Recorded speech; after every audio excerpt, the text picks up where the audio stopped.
First Patriarch Master Huiyuan. Great Master Huiyuan was born during the Eastern Jin dynasty, in a family with many dimensions of scholars. He was very intelligent and diligent in learning from a young age. At the age of 13 he went on a study tour with his uncle, through which he mastered Confucian teachings. At the age of 21, he was with his mother and younger brother Hux to Mount Talhang on enter to Great Master Daoan's teaching on the Prajna Paramita Sutra. After listening, Great Master Huiyuan was able to completely understand the absolute truth, and exclaimed that the 9 streams of teachings of Confucianism, Taoism and others, are all like chaff. He thus gave rise to the aspiration to renounce the household life, to follow Great Master Daoan for spiritual cultivation. At the age of 24, he began to speak on the sutras to preach the Dharma. Great Master Daoan often exclaimed that the cause of spreading the Dharma to the East relies on Huiyuan.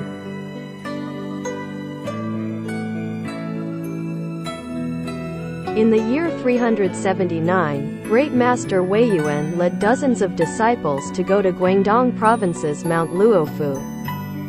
On the way, passing Zunyang, now Jiangxi Zhujiang, he saw how serene Mount Lu was, and thought it would be restful and secluded enough for spiritual cultivation. Thus, staying there at Longchen, Dragon Spring Monastery, while aspiring to build Donglan, Eastern Forest Monastery. Thereafter, the Great Master set Donglan Monastery to be his Bodhimanda, to practice and propagate the Dharma, and to write books to establish teachings. With the Great Master's virtuous reputation, Donglan Monastery became the Buddhist center of southern China. Local and foreign monastics and laypeople from far and near all looked upon and respected the Great Master very much.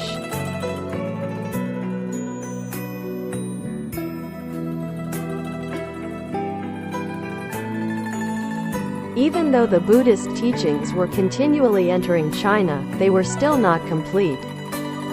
This was why monks who knew Sanskrit kept coming to China to propagate the Dharma.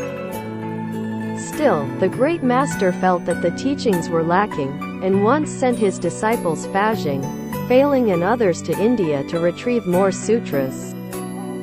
Thus attaining many Sanskrit sutras, he set up the Prajna Peak for translating sutras at Mount Lu, becoming the first person in China's history to privately establish a translation center, without political assistance. Mount Lu's Donglan Monastery in Chang'an's Park of Freedom from Fetters, which was Great Master Kumarahiba's translation center, became the 2 greatest Buddhist centers of southern and northern China, which corresponded with each other from afar. Great Master Kumarahiba even addressed Great Master Huiyuan as the Eastern Dharma Protector Bodhisattva. The Great Master led 123 people in the monastery before the image of Amitabha Buddha, to take the 8 precepts, and vowed together to be born in the Western Pure Land, thus forming the White Lotus Society, also asking Lu Yiming, who was one of the 123 members, to write the verses for giving rise to aspiration for birth in the Western Pure Land, which became the manifesto of the White Lotus Society. The Lotus Society cultivated the samadhi from mindfulness of Buddha as its focus, as mainly based upon the Immeasurable Life Sutra's teaching to give rise to bodhicitta, and to wholeheartedly focus on mindfulness of Amitabha Buddha, Amituofo.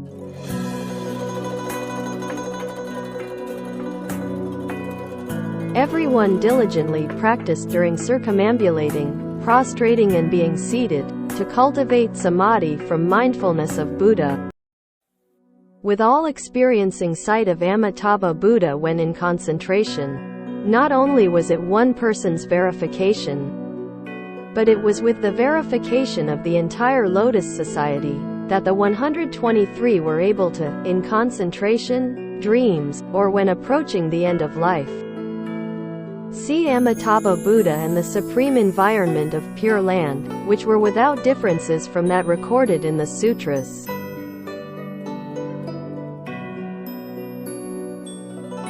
According to historical records, the Great Master saw Amitabha Buddha thrice when he was in Samadhi. Due to Lu Yiming's deep roots of wisdom and good cultivation of practice, following the Great Master's practice of mindfulness of Buddha for only 6 months, he was able to see Amitabha Buddha within concentration, with the Buddha's golden light illuminating the ground. With the Great Master's unique thinking and practice of setting up a society for mindfulness of Buddha then in the Buddhist community, this gave rise to great responses, and for the propagation of the Pure Land tradition, made a very important contribution in establishing faith in the masses. Mount Lu's Donglan Monastery also became established as the first patriarchal monastery of the Pure Land tradition in the Buddhist community. The founder of the monastery, the Great Master Huiyuan, was posthumously conferred the title of the Pure Land tradition's first patriarch. The birth of the Great Master's thought on Pure Land Buddhism was also catalyzed by society's suffering. From the end of the Han Dynasty to the end of the Jin Dynasty, with political upheaval, royals, nobles and commoners all had to face extreme danger. In addition were natural disasters and famine. Such suffering and difficulties stimulated people to have the thought of renunciation from suffering.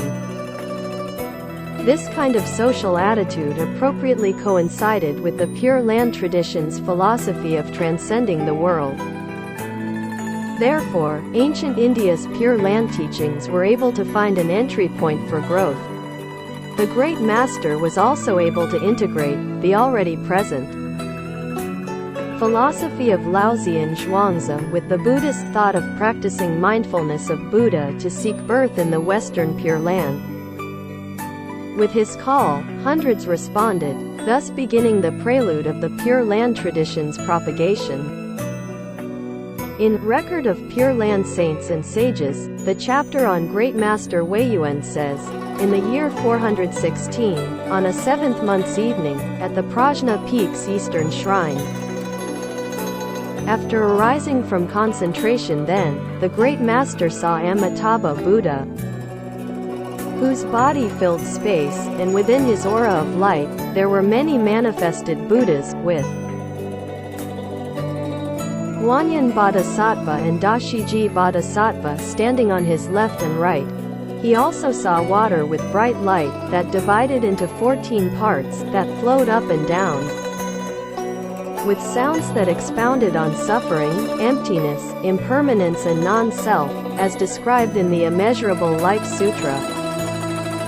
Amitabha Buddha from afar told the Great Master, I with my great vows power thus, have came to comfort you, and you 7 days after, will be born in my land. After that, the Great Master told 2 of his assisting disciples by his sides, Fazhing and Weibao, since I began residing here, within 11 years, I have thrice seen Amitabha Buddha's pure form. Now again seeing him, I shall be born in his Pure Land. As expected, the Great Master, when approaching the end of life, foretold in advance the time of his departure, on the 6th day of the 8th month, while seated upright. He reached Pure Land, attaining the highest birth of the highest grade. He was then 83 years old.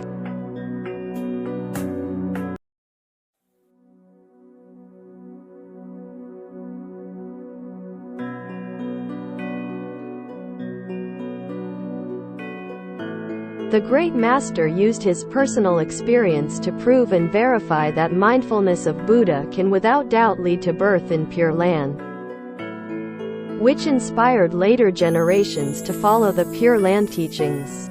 Countless monastics and laypeople, with faith and aspiration, practiced mindfulness of Buddha to seek birth in Pure Land. The practice to be born in Amitabha Buddha's Pure Land thereafter was able to be widely popular, to be increasingly popular. This truly came from the great master's tremendous efforts. With his lifelong sincerity to propagate Buddhism, his virtues touched the court and the commonality. The Jin Emperor in the Yixi years, between 405 to 419, sent out an imperial decree to confer the honorific titles of Noble One of Mount Lu, Great Master of Great Display, Honglu, and Master of the White Lotus Society, to him. Due to the great master's great contributions to Buddhism and their impact upon later generations, to attain many dynasties emperors' conferment of posthumous titles, thus can also be said to be both logical and reasonable.